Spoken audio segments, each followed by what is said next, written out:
We turn our attention now to some scary news out of Russia. Today, Russian President Vladimir Putin boasted of new strategic nuclear weapons that he says cannot be intercepted. Putin said those weapons include a nuclear-powered cruise missile, a nuclear-powered underwater drone, and new hypersonic missiles that have no equivalent anywhere else in the world. He said the creation of this new weapon has made NATO's U.S.-led missile defense systems useless. Earlier today, I spoke with a former Undersecretary for Defense and former ambassador to Turkey, Edelman, to get his take on Putin's power play. And we are here now with Ambassador Edelman. He served as the ambassador to Turkey during the Bush administration, also to Finland, as well as the Undersecretary of Defense in his service to this country as well. Good to talk to you, Ambassador. John, good to be with you. All right, so on Thursday, Vladimir Putin gave his State of Russia speech in which he unveiled some new military hardware, including these, quote, invincible nuclear weapons. Putin claims they cannot be intercepted. He also sent a warning to the U.S. and European countries as well.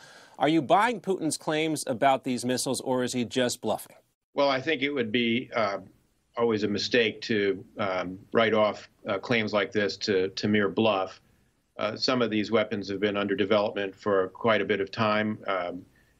We've known about some of them. Some of them have been discussed publicly before. The nuclear torpedo that he discussed, the hypersonic vehicle.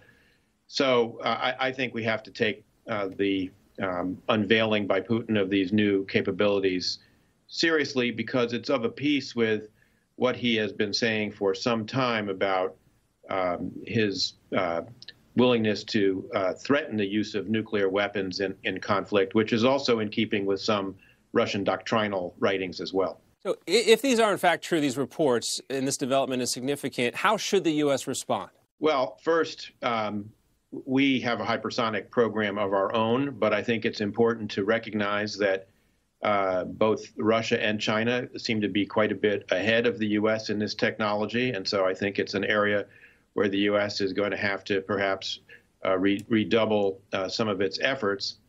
Otherwise, I think we don't necessarily need to be driven away from our own plans and proposals. We have plans to modernize every leg of the nuclear triad of our nuclear forces. The Defense Department, Secretary Mattis just rolled out a couple of weeks ago the Nuclear Posture Review, which was largely a document of continuity with past nuclear posture reviews. It did call for the modest introduction of some additional capabilities. They're not, in some cases, new capabilities. They're really the introduction or reintroduction, if you will, of capabilities we had in the arsenal and took out a few years back, like the submarine-launched nuclear cruise missile.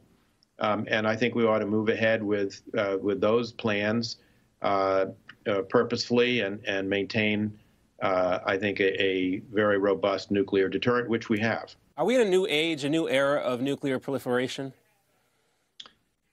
Well, we're certainly in a new age of global great power competition with Russia and China. That's something that the new national defense strategy and the new national security strategy that were unveiled by the Trump administration in December and in January make clear. Whether we're in an age of nuclear proliferation remains to be seen. It's certainly an age of nuclear proliferation in the sense that we've got a new nuclear power in North Korea, and we've got an aspirant nuclear power in Iran, which may be, when the timelines of the JCPOA, the Joint Comprehensive Plan of Action, expire, a near nuclear power.